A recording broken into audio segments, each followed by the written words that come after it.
Like what?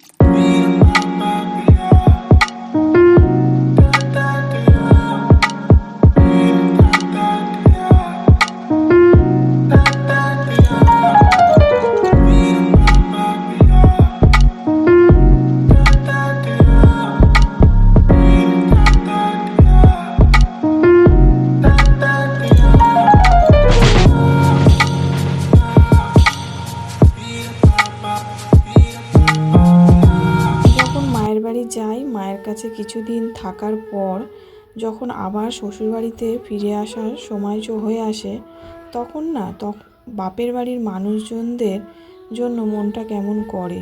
ওখান থেকে ছেড়ে আসতেই ইচ্ছা করে না, মনে হয় আর কটা দিন থাকলে ভালো হতো। আবার যখন শ্বশুরবাড়িতে থাকি, শ্বশুরবাড়ি থেকে যখন বাপের বাড়িতে আসার জন্য ঠিক হয়, তখন আবার শ্বশুরবাড়ির মানুষজনদের জন্য মনটা কেমন করে। তখন মনে হয় যে থাক, আজকে যাব না, কালকে যাব। তো আমাদের মেয়েদের মনটাই মনে হয় এরকমই হয়, জানেন তো। So hi everyone, good morning. আমি অপর্ণা, আমার আরও একটি নতুন ব্লগে আপনাদের সবাইকে জানাই স্বাগত। তো এই ভিডিওটা হচ্ছে জামাই ষষ্ঠীর পরের দিন, মানে 21শে জুন, রবিবারের ভিডিও। তো এখন তো ভিডিও করতে পারছি না, সেই কারণে আর ভিডিও করতে পারছি না, কারণ একটু হাজব্যান্ড একটু অসুস্থ, শাশুড়ি মা অসুস্থ, জ্বর হয়েছে। আমারও শরীরটা ভালো না, সেই কারণে না ভিডিও করতে পারছি না। আর ভিডিও করতে গেলে তো অনেকটা সময় লাগে। তো তাড়াহুড়োর মধ্যে কাজগুলো সমস্তটা কমপ্লিট করে নিচ্ছি বলে আর ভিডিও করতে পারছি না সেইভাবে। তো সেই কারণে আর ভিডিও করছি না। তো গ্যালারিতে এই দুটো ভিডিও ছিল করা, তো সেগুলোকে এডিট করে ভয়েস দিয়ে আপনাদের সঙ্গে শেয়ার করছি। তো যাই হোক, এই যে ছেলে এখন উঠে পড়েছে। আমরা উপরেই শুয়েছিলাম, দাদা ছিল না। দাদা শনি রবিবার বাইরে কাজে যায় বলে সেই কারণে থাকে না। তো আমরা উপরে শুয়েছিলাম দাদার ঘরে। আর এই যে ছেলের এখন ঘুম ভেঙেছে, উঠে পড়েছে। আমার অনেকক্ষণ ঘুম ভেঙেছে, আমি নিচে চলে গেছিলাম। তো ওর পাপা ফোন করে ডাকলো যে ছেলে উঠে পড়েছে, কান্নাকাটি করছে, ওকে নিয়ে যাও। তো এই জন্য নিতে চলে এসছে। যাবে নিচে, নিচে যাবে। ঘুম হয়ে গেছে, ঘুম হয়ে গেছে। কোথায় যাবে? নিচে যাবে। চলো চলো, কোথায় যাবো? নিচে, নিচে নিচে।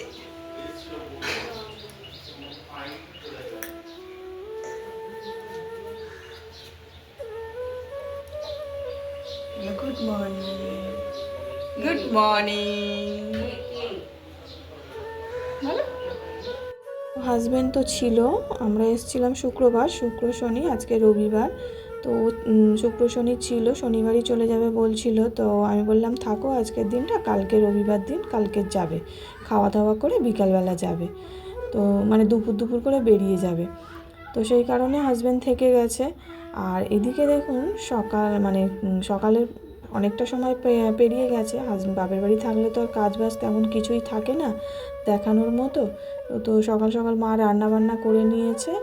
আর এখন অনেকটা বেলা হয়ে গেছে, আর বৃষ্টি হচ্ছে আজকে, জানেন তো, সকাল থেকেই বৃষ্টি শুরু হয়েছিল। তো সেই কারণে আর তেমন কিছু কাজবাজ করা হয়নি। আর এমনিতেও এখানে এলে কাজবাজ তেমন কিছু হয়ও না। ওই যখন মা অসুস্থ ছিল তখনই একটু তখনই করেছিলাম। তো এখন মা যেহেতু সুস্থ, সেই কারণে এখন মাই করে, মা করতে দেয় না। তো যাই হোক, এখানে ছেলের জন্য খাবার বসিয়েছি।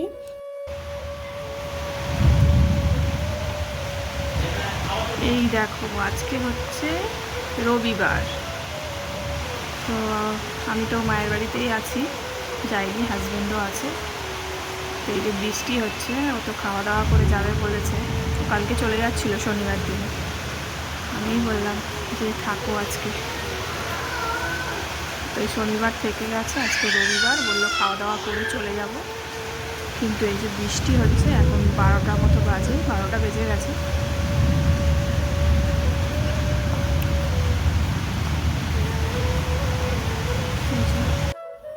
তো এই যে ছেলের তো এখানে খাবার বসিয়ে রেখেছি, আমি একটু জল দিয়ে ঢাকা দিয়ে রেখেছিলাম। তো মা তো সকালে রান্নাবান্না করেছে, গ্যাস ট্যাস আর মোছেনি, মা বেলার দিকেই গ্যাস মোছে। তো আমি এই খাবারটা ছেলের বসিয়ে তো মাকে বললাম আমি গ্যাসটা মুছে নিচ্ছি। মাই মুছতে আসছিল গ্যাসটা, তো আমি বললাম থাক তুমি শোও, একটু রেস্ট নাও, আমি গ্যাসটাকে পরিষ্কার করে দিচ্ছি। তো এই যে এদিকে ছেলের খাবার হচ্ছে, ছেলেকে তো খাওয়াতে হবে। আর এখানে এলে না কীভাবে যে সময়গুলো পেরিয়ে যায় বুঝতেই পারি না, মানে প্রত্যেকটা ঘন্টা প্রত্যেকটা দিন যে কিভাবে চোখের নিমেষে বেরিয়ে যায় বুঝতেই পারি না। তো যাই হোক, এখন তো শ্বশুরবাড়িতেই আছি, অনেক দিন হলো এসেছি, তো বুঝতেই পারছেন। তো যাই হোক, ওখানে সেই ভয়েসটা দিচ্ছি। আর এই যে এখন ছেলের রান্না হয়ে গেছে, আমার গ্যাসও মোছা হয়ে গেছে, তো কারণ ওকে স্নান করিয়ে দিয়েছি আর আমিও স্নান করব, তারপরে ওকে খাওয়াবো। তো এই যে ওর পাতলা করে একটা ঝোল করেছি ঝিঙে আর আলু দিয়ে, আজকে মাছ দিইনি। তো এই যে গ্যাসও মুছে কমপ্লিট হয়ে গেছে, এরপরে স্নান করব। এই যে চলে এসেছি বাথরুমে। আর আজকের না সকালবেলা আর জামা কাপড়গুলো ধোয়া হয়নি, বৃষ্টি হচ্ছিল বলে। তো এই এখন স্নান করব, সেই কারণে ভাবলাম জামা কাপড়গুলো ধুয়ে দিই। বাইরে তো বৃষ্টি হচ্ছে, বাইরে মেলতে পারবো না, এই যে ভিতরে এই আলনাটা আছে, এই আলনাটার মধ্যেই জামা কাপড়গুলো মেলে দেবো। কারণ জামা কাপড় না ধুলেও তো হবে না, না? আমি তো খুব একটা বেশি জামা কাপড় আনিনি, অল্পই এনেছি। এবারে জামা কাপড় না ধুলে আবার আজকে এখন তো মানে বৃষ্টি হচ্ছে, মানে বৃষ্টির সময়, গরমের সময় হিসু খুব একটা করে না, কিন্তু বৃষ্টি একটু ওয়েদার থাকলে তখন আবার হিসু করে বেশি। তো সেই কারণে মানে ফেলে রাখলে তো পরের দিন আরও অনেকগুলো জমা হয়ে যাবে, তারপর ওকে পরানোর মতো কিছুই থাকবে না। তো সেই কারণে বেলাতেই জামা কাপড়গুলো ধুয়ে দিচ্ছি। আর যেহেতু বাইরে বৃষ্টি হচ্ছে, সেই কারণে আর বাইরে জামা কাপড় ধুইনি, এই বাথরুমের ভিতরে আজকে জামা কাপড়গুলো ধুচ্ছি। আমাদের তো আগের ব্লগে বললামই আপনাদের যে জামা কাপড় বা স্নান টান করে জল ফেলার খুবই অসুবিধা আমাদের, তো সেই কারণেই ওইদিকে মানে যে সমস্ত কাজবাজ করতে হয়। তো এই যে এখন এই আজকে যেহেতু বৃষ্টি হচ্ছে বলে সেই কারণে বাধ্য হয়ে এখানে করতে হচ্ছে। তো যাই হোক, এই জলটা মানে ফেললে তো রাস্তার মধ্যে চলে যায়, রাস্তায় পড়ে, এবার রাস্তায় লোকজন যাতায়াত করে, তো সব সময় যদি এরকমভাবে জল ফেলে রাখি তাহলে তো মানে লোক বলবেই। যদিও আমরা ইচ্ছাকৃতভাবে জলটা মানে ফেলছি না, যদি আমাদেরকে সেরকম ব্যবস্থা না করে দেয় তো আমরা কি করব বলুন? আমাদেরও তো কাজবাজ আছে, আমাদেরও তো মানে জল ফেলার জায়গা দরকার, না? তো এখানে জামা কাপড়গুলো ধুয়ে নিয়েছি, এখন মেলে দিচ্ছি। আর বাইরে তো বৃষ্টি হচ্ছে বললামই, সেই কারণে আজকে জামা কাপড়গুলো আর বাইরে শোকাতে দিচ্ছি না। তো এই যে এই আলনাটার মধ্যে ধুয়ে শুকাতে দিয়ে দিলাম। এটা বাথরুমের মধ্যেই রাখা আছে। তো এটা কিনেছিলাম অনেক আগে, আমার ওই বাড়িতেও আছে, মানে শ্বশুর বাড়িতে। এই বাড়িতে আগে কেনা হয়েছে, আর ওই বাড়িতে আমার ছেলে হওয়ার পর কেনা হয়েছে, কারণ বর্ষার সময় ওর জামা কাপড় শুকাতে দেওয়া তো অসুবিধা, সেই কারণে কিনেছিলাম ওই বাড়িতে। তো এই বাড়িতে আগে কিনেছিলাম। যাই হোক, এখানে দিয়ে দিলাম। তো এই বাথরুমের মধ্যেই থাকবে, ওই শুকিয়ে যাবে। বর্ষার জন্য মানে খুব ভালো এটা, জানেন তো। আমাদের দুপুরের খাওয়া দাওয়া কমপ্লিট হয়ে গেছে, তো একটু রেস্ট নিয়ে হাজব্যান্ড এখন বেরিয়ে পড়লো বাড়ি যাবে বলে। তো এই যে বৃষ্টিটা এখন একটু থেমেছে, আর এদিকে ছেলেও ঘুমাচ্ছে।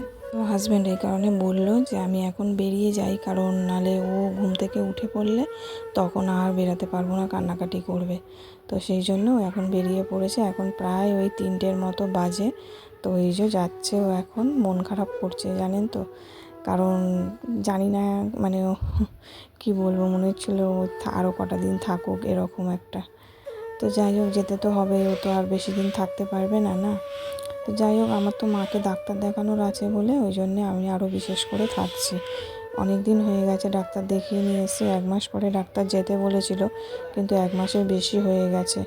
তো যাই হোক, ও তো চলে গেল, আমি এখন গেটের দরজা দিয়ে দিচ্ছি, আর ছেলে ওদিকে ঘুমাচ্ছে। আর এই যে গেটের সামনেই আমাদের হয়েছে পটল গাছ, আর এই যে পটল হয়ে আছে, দাদা বসিয়েছে, দাদার খুব নেশা জানেন তো এইসব গাছপালার।